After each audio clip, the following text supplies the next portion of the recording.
রবিবার 23শে June Bharat Keshari doctor Shyamaprasad মুখোপাধ্যায়ের ৭০তম প্রয়াণ দিবস। তাই প্রতি বছরের মতো এবারও মালদায় যথাযোগ্য মর্যাদায় দিনটি উদযাপন করল বিজেপি। এই উপলক্ষে এদিন বিজেপির পক্ষ থেকে মালদার মানিকচকে আত্মবলিদান দিবস পালনের ছবি নজরে আসে। মানিকচক বিজেপির প্রধান কার্যালয়ে ডক্টর শ্যামাপ্রসাদ মুখোপাধ্যায়ের প্রতিকৃতিতে শ্রদ্ধাঞ্জলি নিবেদন করেন বিজেপির দক্ষিণ মালদার সাধারণ সম্পাদক গৌরচন্দ্র মণ্ডল সহ অন্যান্যরা। তারা শ্রদ্ধাঞ্জলি নিবেদনের পর অখণ্ড ভারত গঠনে শ্যামাপ্রসাদ মুখোপাধ্যায়ের ভূমিকা তুলে ধরে তাঁর স্মৃতিচারণা করেন। শ্যামাপ্রসাদ মুখোপাধ্যায়ের আত্মবলিদান দিবস ভারতীয় জনতা পার্টির মানিকচক বিধানসভার প্রধান কার্যালয়ে পালন করা হলো। তিনি একাধারে যেরকম রাজনীতিবিদ, শিক্ষাবিদ, ব্যারিস্টার ছিলেন, সেই রকম মানুষের পাশে দাঁড়ান। অখণ্ড ভারতকে সঠিক রাখার জন্য তিনি লড়াই করেছিলেন। কাশ্মীরে যখন ৩৭০ ধারায় আলাদা একটা দেশ হিসাবে জাতীয় পতাকা পালিত হতো, তিনি বিরোধিতা করেছিলেন। এক বিধান এক দেশ এক নিশান এক বিধান যে তিনি চালু করেছিলেন, বলেছিলেন যে এটাই একটা দেশে একটাই জাতীয় পতাকা উত্তোলিত হবে। আজকের দিন 23শে জুন তিনি মারা যান। এখনো অধরা কি কারণে মারা গেছে, কি হয়েছে, তার আত্মবলিদান দিবস ভারতবর্ষের সমস্ত ভারতীয় জনতা পার্টির অফিসে বিভিন্ন জায়গায় পালিত হচ্ছে। আমির জেলা মালদায় আমিরি মরশুমেই চলছে আম গাছ নিধন ধ্বংসলীলা। প্রকাশ্য দিবালোকে কেটে সাফ করা হচ্ছে আম বাগান, তা আবার বন দপ্তরের অনুমতি ছাড়াই।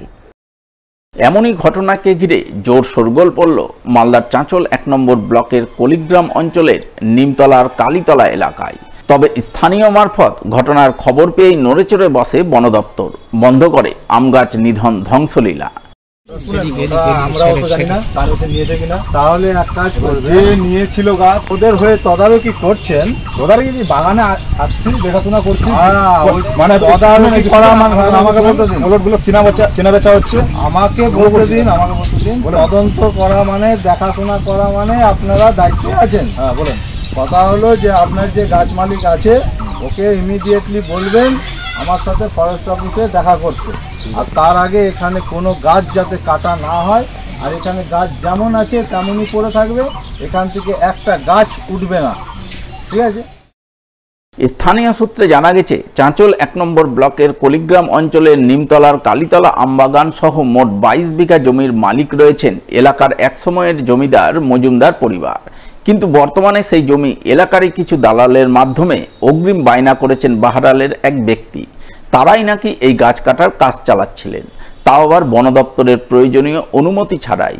যদিও গাছ কাটার সঙ্গে যুক্ত রেজাউল ইসলাম নামে এক ব্যক্তি জানান, তারা আম গাছ কাটার অনুমতি নেওয়ার জন্য প্রধানের কাছে গিয়েছিলেন, কিন্তু তিনি সই না করে দেওয়ায় বন দপ্তর অনুমতি দেয়নি।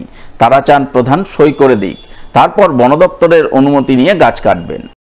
আমরা অনেক দিন দিয়েছিলাম, গাছ মালিক বিক্রি করেছিল। আমরা কাটিং পারমিশনের জন্য অবশ্যই প্রধানের কাছে সিগনেচার ছাড়া কাটিং ফরেস্ট রেঞ্জার সই করবে না, বললে আমাদের রেঞ্জার সই দেয়নি। আমরা অবশ্যই ফরেস্ট রেঞ্জারের কাছে গেছিলাম, বলেছি, প্রধানকেও বলেছি, সই করে দেয়নি। তো প্রধান কেন সই দিচ্ছে না, কি বলছে? আপনারা যাচ্ছেন যে ওদের কি একটা সব ঝামেলা আছে আমাদের সঙ্গে, ঝামেলা, তার জন্য সই করে। প্রধানকে বিনিময়ে কিছু টাকা পয়সা চাইছিল আপনাদের কাছে? না, টাকা পয়সা সই চাই। তো এই যে এখন যে গাছ কাটাটা বন্ধ হলো, এটা তো বেআইনি, তো আপনারা কি করবেন এই মুহূর্তে? প্রশাসনিক হিসাবে যা আমাদের করবো, মানে যেটা আমরা চাইছি না, আমাদের সই করে দিলে প্রধান কাটিং পারমিশন অনুযায়ী কাটবো। আমরা চাইছি প্রধান আমাদেরকে সই করে দিই। এই প্রসঙ্গে চাঁচল বন দপ্তরের রেঞ্জ অফিসার দুলাল সরকার জানান, এখানে আম গাছ কাটার জন্য বন দপ্তরের অনুমতি চেয়ে আবেদন করা হয়েছিল বটে, কিন্তু আবেদনপত্রে প্রধানের সই না থাকায় বন দপ্তর অনুমতি দেয়নি। তারপর অনুমতি ছাড়াই গাছ কাটা হচ্ছিল। এই খবর পেয়ে তিনি ছুটে এসেছেন, গাছ কাটা বন্ধ করেছেন এবং যে বা যারা এই কাজে যুক্ত রয়েছেন তাদের বিরুদ্ধে বন দপ্তর প্রয়োজনীয় আইনানুগ ব্যবস্থা গ্রহণ করবে। এটা কলিগ্রামে একটা গাছ কাটছে বিনা পারমিশনে, কিছু আম গাছ। তো এই গাছটা কাটার জন্য আমার কাছে পারমিশন নেওয়ার জন্য গিয়েছিল। আমি পারমিশনের পেপারস কিছু ভুল থাকার জন্য আমি গাছ কাটার পারমিশন দিইনি। তারপরে আমাকে আজকে সকালে কর্মাধ্যক্ষ সাহেব ফোন করেন যে এখানে অবৈধভাবে গাছ কাটা হচ্ছে, আপনার কোনো নলেজে আছে কি না। আমি বললাম আমার নলেজে কোনো কিছু নেই। আমি এসে এখানে যখন পৌঁছালাম দেখছি যে 4-5টা গাছ আম গাছ কেটেছে এবং কিছু প্রডিউস নিয়ে গেছে। এবং যেগুলো এখন অবধি পড়ে আছে সেগুলো আমরা আপাতত আমাদের নিজেদের এখতিয়ারে নিয়ে আসার চেষ্টা করব এবং যে গাছ মালিক আছে তাকে আমরা নন ফরেস্ট অ্যাক্টের এখতিয়ারে নিয়ে গিয়ে, যেটা আমাদের ফরেস্ট ডিপার্টমেন্টের অ্যাক্টে আছে, সেটা ওনার সাথে অনুমতি আমরা দিইনি এই কারণে যে সেখানে আমাদের প্রধানের একটা কলম আছে, যেখানে প্রধানের সইয়ের দরকার থাকে। সেখানে যে প্রধান সেই গ্রামের লোককে চিনি বা জানি বলে একটা রিকমেন্ডেড উনি করেন, সেইখানটায় ওনার সই ছিলেন না। তার জন্য আমি এই পারমিশন দিইনি এবং পেপারস আমি ঘুরিয়ে দিয়েছি।